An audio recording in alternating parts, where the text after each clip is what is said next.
lagi.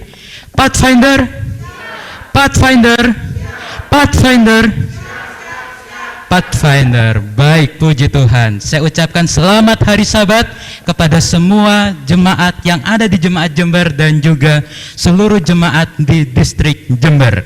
Kita puji Tuhan, pada siang hari ini kita boleh bertemu kembali, berkumpul kembali untuk berbakti, memuji serta memuliakan nama Tuhan.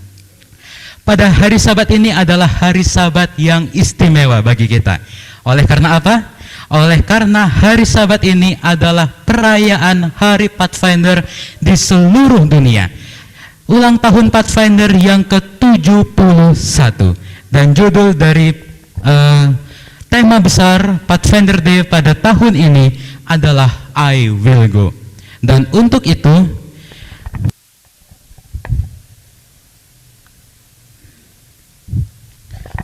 ya, baik, dan untuk itu judul firman Tuhan kita pada hari Sabat ini adalah Aku Akan Pergi.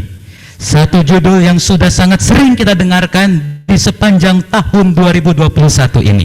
Aku akan pergi, I will go. Kita baca kembali ayat inti kita di dalam kitab 1 Samuel. Di dalam kitab 1 Samuel pasal 17 ayat 32. Berkatalah Daud kepada Saul, janganlah seorang menjadi tawar hati karena dia. Hambamu ini akan pergi melawan orang Filistin itu. Saudara, sebelum saya akan melanjutkan firman Tuhan kita pada hari Sabat ini, saya mau mengajak saudara untuk kita membayangkan seolah-olah kita sedang berjalan-jalan ke Amerika. Kita sedang berjalan-jalan ke suatu tempat yang bernama Staples Center, rumah dari Los Angeles Lakers, suatu tim bola basket profesional dari Amerika. Dan kita sedang duduk menyaksikan satu pertandingan bola basket. Dan apabila pertandingan itu sudah selesai, salah satu pemain yang terkenal, yaitu LeBron Raymond James, dia menantang saudara. Dia menantang para penggemarnya, siapa yang mau berani adu lawan satu dengan saya. 1 lawan 1 kita main bola basket. Semua orang tidak ada yang berani, saudara. Semua orang tidak ada yang berani mengajukan diri untuk bermain bola basket dengan Raymond James. Tetapi dengan berani, dengan rasa percaya diri, saudara bangkit dan mengatakan, saya yang akan pergi, saya yang akan bermain dengan Raymond James. Tentu orang-orang di sekitar saudara mungkin akan menertawakan Anda. Sebelumnya saudara nggak tahu cara main basket itu kayak gimana, teknik-teknik main bola basket itu kayak gimana, saudara nggak tahu. Tetapi dengan berani saudara mengatakan, saya akan pergi bermain dengan Raymond James. Tentu orang-orang akan mengejek saudara. Apabila kita sudah dari Amerika, kita akan berjalan-jalan ke suatu tempat, yaitu Allianz Stadium, suatu stadion sepak bola yang ada di kota Turin, Italia, ibu kota Piedmont. Stadion ini adalah milik dari suatu klub sepak bola, yaitu klub Juventus.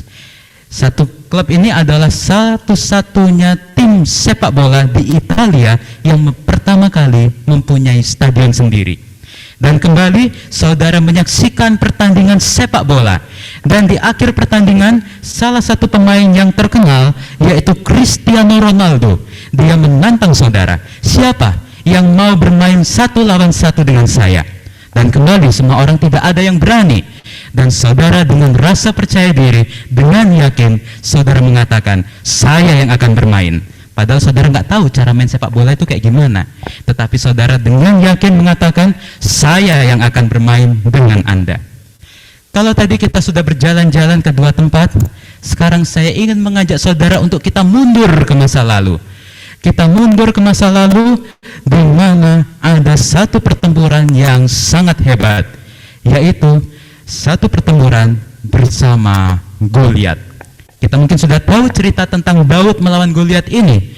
Bahkan mungkin dari kecil kita sudah hafal cerita tentang ini. Tetapi mari saya menyampaikan satu fakta sedikit tentang Goliat.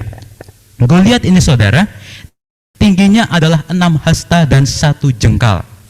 Atau kalau kita kalkulasikan ke dalam meter, itu setara 2 meter 97, 2,97 meter. Saudara, di Indonesia ini nggak ada orang yang tingginya sampai 3 meter. Paling-paling orang itu tingginya 2 meter. Tetapi di sini Goliat tingginya hampir 3 meter. 3 senti lagi dia sudah hampir 3 meter, saudara. Sangat tinggi. Dan bukan hanya tinggi, tetapi dia besar juga. Tinggi dan besar, sangat gagah. Dan Alkitab mencatat bahwa Goliat ini adalah salah satu keturunan raksasa.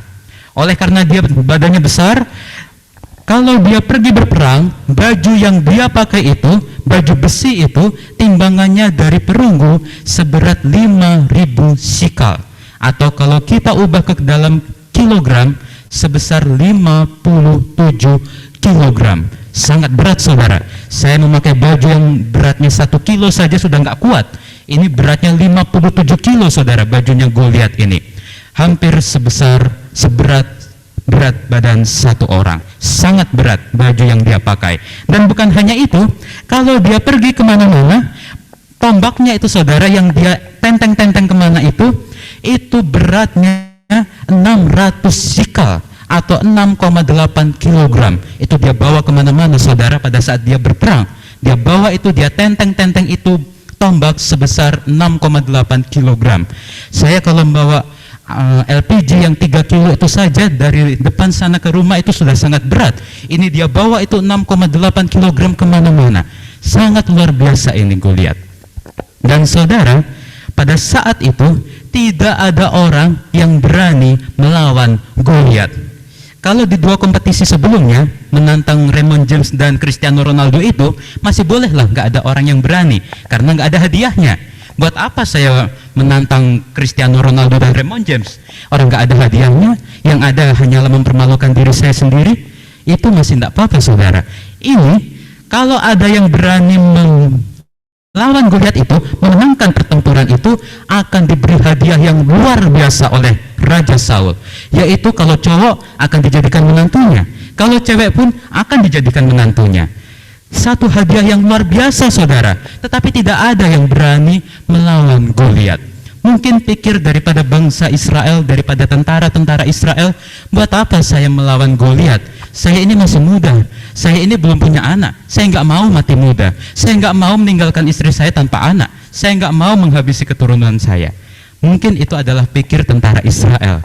Tetapi saudara, tiba-tiba ada satu anak kecil, satu anak muda yang berani mengatakan, saya yang akan pergi melawan Goliat. Dia sebelumnya nggak tahu bagaimana itu cara berperang. Dia sehari-harinya hanya mengembalikan domba, hanya mengembalakan kambing, tidak tahu bagaimana menghadapi lawan, tidak tahu bagaimana cara menghadapi raksasa. Tetapi dia yang tidak tahu apa-apa soal berperang, dia mengatakan, saya yang akan pergi melawan Goliat. Sungguh luar biasa, saudara. Dan sebelum Daud mengatakan itu, dia sudah mempersiapkan diri sebelumnya. Kita tahu ada ayat-ayat yang dicatat oleh Daud di mana memperlihatkan, mempertunjukkan bahwa Daud adalah orang yang siap. Di sini pada hari ini, siang ini, kita akan belajar setidaknya 6 hal yang dilakukan oleh Daud sebelum dia pergi berperang melawan Goliat. Hal yang pertama, sebelum mencapai pertempuran, dia memastikan bahwa Tuhan telah bersamanya dan dia telah bersama Tuhan. Hal yang pertama yang dilakukan oleh Daud, Daud memastikan bahwa Tuhan sudah ada bersamanya dan dia sudah ada bersama dengan Tuhan. Bagaimana kita bisa tahu hal itu? Di dalam kitab 1 Samuel pasal 17 ayat yang ke-37, firman Tuhan, Tuhan yang telah melepaskan aku dari cakar singa dan dari cakar beruang, dia juga akan melepaskan aku dari tangan orang Filistin itu. Ini saudara, Daud yakin bahwa Tuhan yang telah bersamanya di masa yang lalu, dia jugalah yang akan melepaskannya pada saat ini dari tangan orang Filistin itu. Kemudian kata Saul kepada Daud, pergilah, Tuhan menyertai engkau. Tidak hanya di situ, ayat yang lain mengatakan, Mazmur pasal 23 ayat yang ke-1, Tuhan adalah gembalaku, takkan kekurangan aku. Dia yakin bahwa Tuhan adalah gembalanya, Tuhan adalah pemimpinnya, Tuhan adalah penuntunnya. Dia tidak akan kekurangan, dia tidak akan tersesat, dia tidak akan kalah. Oleh karena Tuhan adalah gembalanya. Daud memastikan bahwa Tuhan ada bersamanya pada saat yang lalu, dia juga akan ada pada saat yang sekarang, dan Daud juga memastikan bahwa Tuhan adalah gembalanya. Ayat yang selanjutnya, Mazmur pasal 5 ayat yang ketiga. Tuhan, pada waktu pagi engkau mendengar seruanku. Pada waktu pagi aku mengatur persembahan bagimu, dan aku menunggu-nunggu. Daud yakin bahwa pada waktu pagi engkau mendengar seruanku, engkau mendengar keluh kesahku, engkau mendengar permohonanku. Daud yakin bahwa Tuhan akan mendengar seruannya apabila dia berdoa kepada Tuhan. Hal yang pertama, Daud memastikan Tuhan telah ada bersamanya dan dia telah ada bersama dengan Tuhan. Hal yang kedua yang dilakukan oleh Daud, pejuang yang dipanggil Tuhan rendah hati dan taat. Pejuang yang dipanggil oleh Tuhan, prajurit Tuhan itu harus rendah hati dan taat. Ayatnya 1 Samuel pasal 17 ayat yang ke-34 dan ke-35. Tetapi Daud berkata kepada Saul, "Hambamu telah memelihara domba-domba ayahnya. Ketika seekor singa atau beruang datang dan membawa seekor domba dan kawanannya, aku mengejarnya, memukulnya, dan melepaskan domba dari mulutnya. Ketika dia menyerangku, aku menanggap rambutnya, memukulnya, dan membunuhnya." Saudara, di sini Daud melakukan satu hal yang besar. Tetapi dia melakukan hal itu tentunya bersama dengan Tuhan. Terkadang kita sebagai umat-umat Tuhan, kita menginginkan satu hal yang besar. Kita mencita-citakan satu hal yang tinggi tanpa sedikit atau tanpa usaha dari kita. Saudara, mungkin kita mendoakan suatu hal. Sudah lama kita doakan itu tetapi tidak ada jawabannya. Oleh karena kita tidak melakukan usaha. Rumusnya saudara, Tuhan ditambah usaha, ditambah ketekunan sama dengan sukses. Tuhan ditambah usaha kita, ditambah ketekunan kita, itu baru menjadi kesuksesan, baru menjadi keberhasilan. Tanpa usaha kita, tanpa ketekunan kita, tidak akan berhasil. Kalau kita hanya mengharapkan dari Tuhan saja, tanpa usaha yang kita lakukan sedikit pun, tidak akan berhasil, saudara. Rumusnya adalah Tuhan ditambah usaha kita, ditambah ketekunan kita, baru itu akan sukses. Hal yang ketiga yang dilakukan oleh Daud, prajurit harus membawa Tuhan ke perkemahan. Prajurit harus membawa Tuhan hadir di dalam perkemahan itu, di dalam medan pertempuran itu. Kitab 1 Samuel pasal 17 ayat yang ke-26. Lalu berkatalah Daud kepada orang-orang yang berdiri di dekatnya, "Apakah yang akan dilakukan kepada orang yang mengalahkan orang Filistin itu dan yang menghindarkan cemooh dari Israel? Siapakah orang Filistin yang tak bersunat ini sampai ia berani mencemoohkan barisan daripada Allah yang hidup?" Saudara, tentara-tentara Israel sudah ada di sana selama 40 hari, tetapi mereka tidak pernah terpikirkan sedikit pun bahwa Tuhan ada di pihak mereka, bahwa Tuhan ada bersama mereka. Begitu Daud datang bertemu dengan tentara Israel, bertemu dengan Goliat, dia langsung berkata, "Siapa sih dia, orang yang berani mencemoohkan Allah yang hidup?" Saudara, di sini kita harus membawa Tuhan hadir di dalam kehidupan kita. Kita harus membawa Tuhan hadir di dalam medan pertempuran kita. Barulah kemenangan itu akan terjadi. Jangan seperti tentara Israel. Mereka ada di sana, tetapi mereka kebingungan dengan diri mereka sendiri. Bagaimana kalau mereka nanti begini? Bagaimana kalau nanti mereka begitu? Bagaimana kalau kita kalah? Bagaimana kalau kita diserang? Tidak ada yang terpikirkan bahwa Tuhan ada di pihak mereka, bahwa Tuhan sebenarnya ada bersama dengan mereka. Daud, walaupun dia kecil, tidak sedewasa tentara-tentara Israel, tapi pikirannya lebih dewasa. Daud memikirkan bahwa Tuhan ada bersama dengan mereka.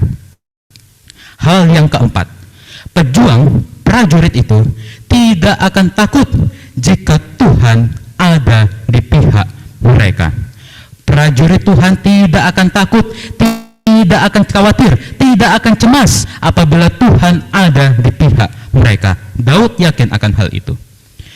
Berkatalah Daud kepada Saul, "Janganlah seorang menjadi tawar hati karena dia. Hambamu ini akan pergi melawan orang Filistin itu." Daud berkata, "Jangan takut, jangan tawar hati, jangan cemas karena dia. Hambamu ini, anak muda ini yang gak tahu apa-apa soal berperang, akan pergi melawan orang Filistin itu." Daud yakin karena Tuhan ada di pihaknya, karena Tuhan ada bersamanya. Oleh karena itu Daud berkata, "Jangan tawar hati, karena Tuhan ada bersama dengan kita." Orang yang percaya kepada Tuhan adalah seperti gunung Sion yang tidak goyang, yang tetap untuk selama-lamanya. Alkitab mencatat di dalam Mazmur pasal 125 ayat yang ke-1, orang yang percaya kepada Tuhan adalah seperti gunung Sion yang tidak akan goyah, yang tetap untuk selama-lamanya. Biarlah kita menjadi seperti gunung Sion, tidak akan goyang apabila kita percaya kepada Tuhan.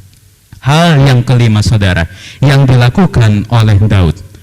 Prajurit ketika dia pergi atas nama Tuhan tidak mendengar suara-suara negatif. Daud tidak mendengar suara-suara negatif yang ada di sekitarnya. Yang penting dia akan pergi melaksanakan tujuannya. Tetapi Saul berkata kepada Daud, "Tidak mungkin engkau dapat menghadapi orang Filistin itu untuk melawan dia, sebab engkau masih muda, sedang dia dari sejak masa mudanya telah menjadi prajurit." Di sini selain Daud dicemoohkan, diejek, diremehkan oleh saudara-saudaranya, dia juga diejek oleh Raja Saul. "Aduh, nggak mungkin deh, nggak mungkin, nggak usah ngaco deh kamu. Kamu itu nggak pernah itu datang ke medan perang. Kamu sehari-hari hanya menggembalakan domba. Aduh, nggak mungkin, nggak mungkin." Daud dicemooh, Daud diremehkan oleh Raja Saul. Nggak mungkin, dia itu dari sejak masa mudanya, dari sejak masa kecilnya sudah berani, sudah ada, terbiasa di medan perang, sudah menjadi prajurit. Lah kamu cuma menjadi gembala, kamu cuma bergaul dengan domba-domba, dengan kambing-kambing, nggak pernah tahu itu bagaimana caranya berperang, nggak pernah itu tahu bagaimana caranya melawan-lawan. Tetapi di sini Daud tidak mendengar suara negatif.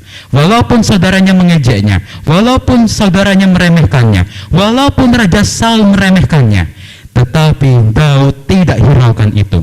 Daud berkata, "Tuhan yang telah melepaskan aku dari cakar singa dan dari cakar beruang, dia juga akan melepaskan aku dari tangan orang Filistin itu."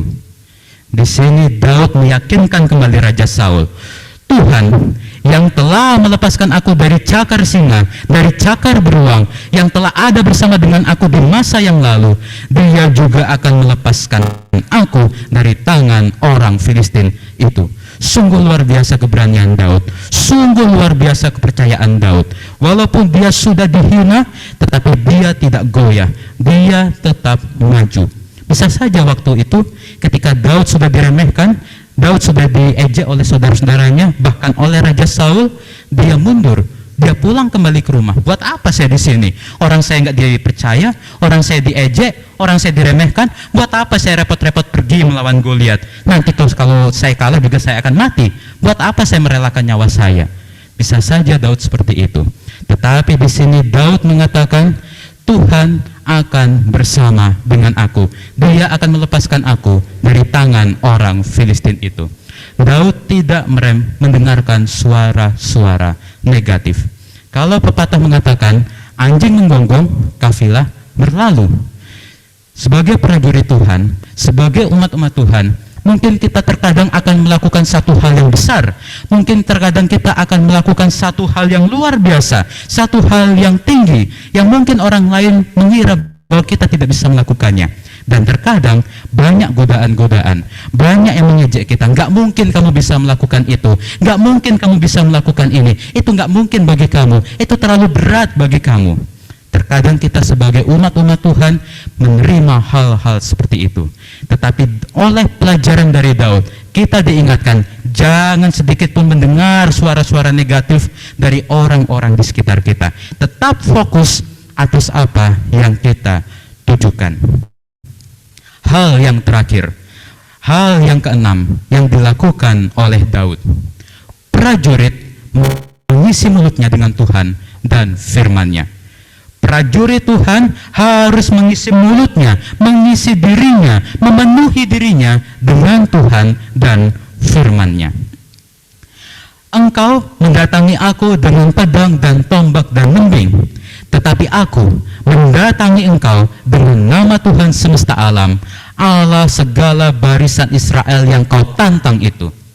Di sini pada saat Daud sudah bertemu dengan Goliat, Daud mengatakan, boleh engkau mendatangi aku, boleh engkau melawan aku dengan alat-alat senjatamu itu, dengan alat-alat duniawimu itu.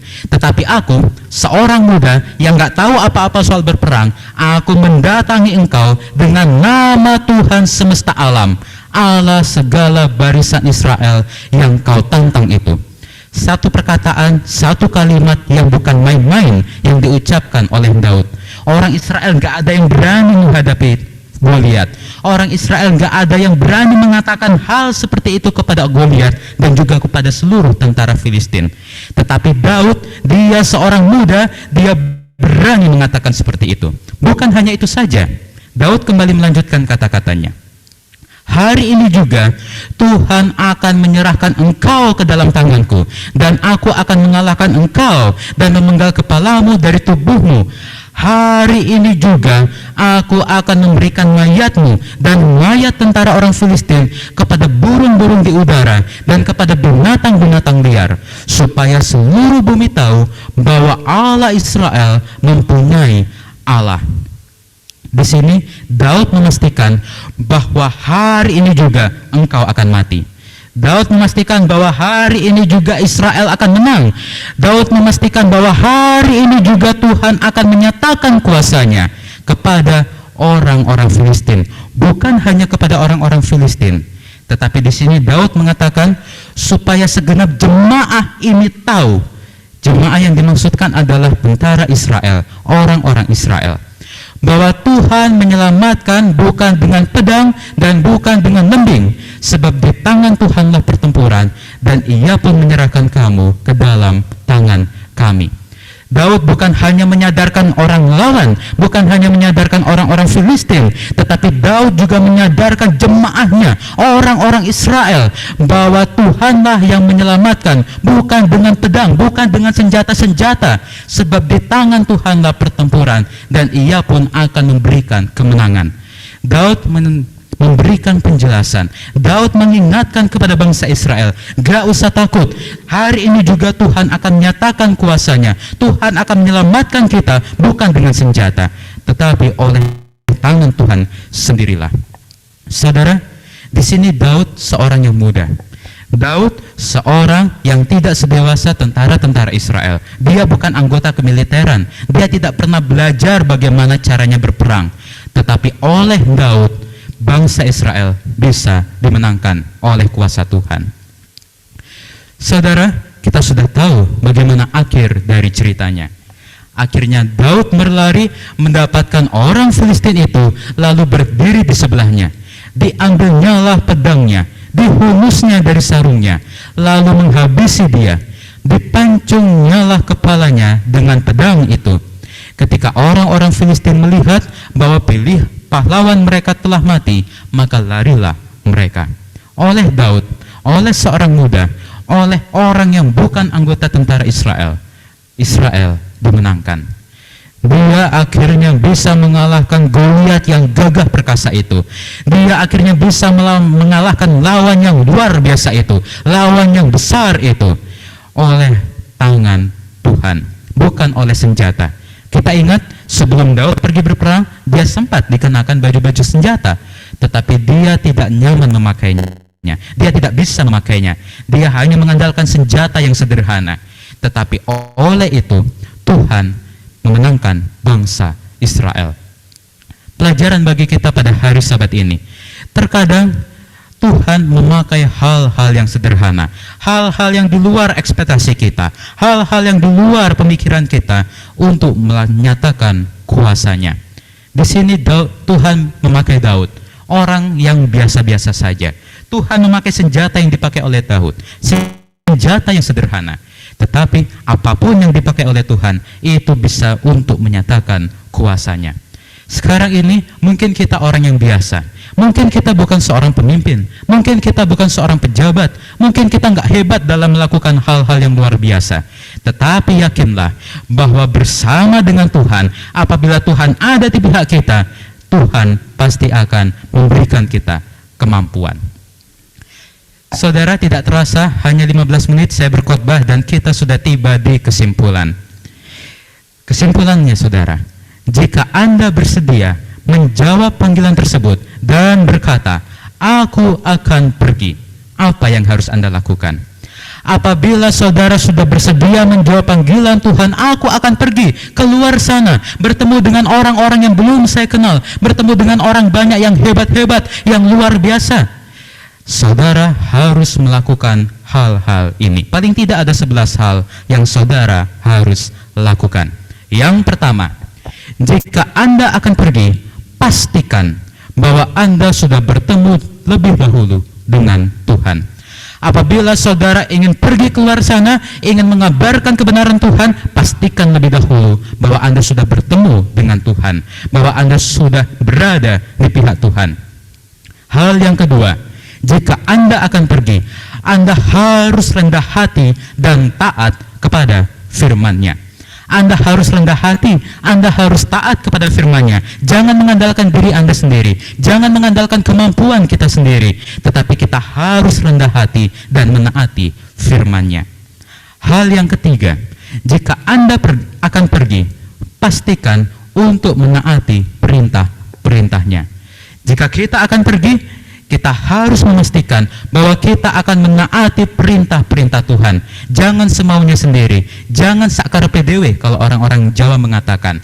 Taatilah perintah-perintah Tuhan dan kita pasti yakin bahwa Tuhan akan memberikan kemenangan.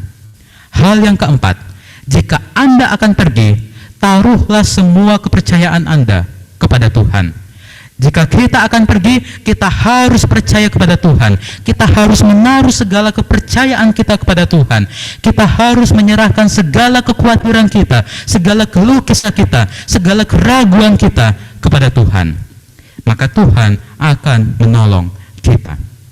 Hal yang kelima, jika Anda akan pergi, isilah diri Anda dengan janji-janjinya. Jika kita akan pergi, isilah diri kita dengan janji-janji Tuhan. Tuhan sudah sangat banyak memberikan janjinya kepada kita, bahwa Tuhan akan menyertai kita hingga akhir zaman.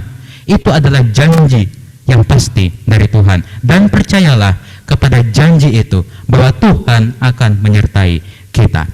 Hal yang keenam yang harus kita lakukan, jika Anda akan pergi, serahkan pertarungan itu kepadanya dan sembunyilah di belakangnya.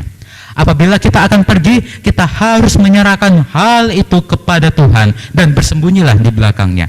Apabila kita akan pergi keluar sana, biarlah Tuhan yang ada di depan kita, kita ada di belakang Tuhan, maka Tuhan akan membuka jalan kepada kita. Hal yang ketujuh yang harus kita lakukan, jika Anda akan pergi, ikuti instruksinya. Apabila kita akan pergi, kita harus mengikuti instruksi Tuhan, amanat Tuhan, petunjuk yang Tuhan sudah berikan. Jangan kita berjalan berdasarkan mata pikiran kita sendiri, berdasarkan hati kita sendiri, tetapi ikutilah instruksi, petunjuk dari Tuhan.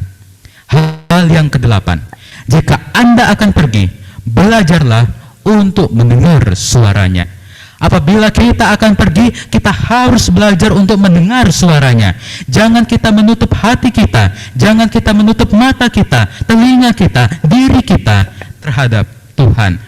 Belajarlah untuk mendengar suara Tuhan. Apa yang sebenarnya Tuhan akan katakan kepada kita? Apa sebenarnya yang Tuhan akan instruksikan kepada kita? Belajarlah untuk membuka hati kita, membuka mata, telinga, diri kita atas firman Tuhan. Hal yang kesembilan, jika Anda akan pergi, putuskan hubungan dengan dosa dan kejahatan. Apabila kita akan pergi, kita harus memutuskan hubungan kita dengan dosa, dengan hal-hal yang menyenangkan yang ada di dunia ini, dan juga terhadap kejahatan. Kita harus fokus kepada tujuan kita. Jangan kita dilengahkan lagi, jangan kita dikacaukan lagi oleh hal-hal yang menyenangkan di dunia ini. Tetapi putuskanlah hubungan itu dan fokuslah atas apa yang kita tujui. Hal yang ke-10, jika Anda akan pergi, sadarilah bahwa kemenangan datang dari Tuhan. Apabila saudara akan pergi, Anda harus sadar, Anda harus percaya bahwa kemenangan itu datang dari Tuhan. Bukan dari kemampuan diri kita sendiri, bukan dari usaha diri kita sendiri, tetapi kemenangan itu, keberhasilan itu, kesuksesan itu datangnya hanya dari Tuhan saja. Dan yang terakhir, jika Anda akan pergi, jangan buang waktu dan bangun sekarang dan serahkan semuanya itu di tangan Tuhan. Jika Anda akan pergi hari ini, jangan buang waktu. Jangan buang waktu dan bangun sekarang. Kita harus bangun, kita harus sadar, kita harus semangat dan menyerahkan semuanya itu di tangan Tuhan. Saudara, pada saat ini kita hidup di akhir zaman. Bukan waktunya lagi untuk bermas-mas-malasan. Bukan waktunya lagi untuk bersantai-santai, tetapi bangun sekarang, pergilah atas firman Tuhan. Pergilah menjalankan misi agung dari Tuhan, yaitu jadikanlah semua bangsa dan muridku, dan baptislah mereka dalam nama Bapa dan Anak dan Roh Kudus. Itulah misi agung yang Tuhan telah berikan kepada kita. Dan kita yakin janji Tuhan bahwa Tuhan akan menyertai kita hingga kepada akhir zaman. Saudara, mulai siang ini hingga hari Kamis nanti, kita akan mengikuti satu rangkaian Pekan Doa Pathfinder, di mana kita akan menerima pelajaran-pelajaran firman Tuhan, di mana kita diingatkan, kita akan disadarkan bahwa kita harus pergi. I will go, aku akan pergi menjalankan misi agung dari Tuhan. Ikutilah sepanjang 1 minggu ini hingga hari Kamis nanti. Kita akan menerima berkat-berkat yang luar biasa, firman Tuhan yang luar biasa dengan tema I will go. Sekali lagi kita bunyikan yel-yel kita. Pathfinder, Pathfinder, Pathfinder. Tuhan memberkati kita semua.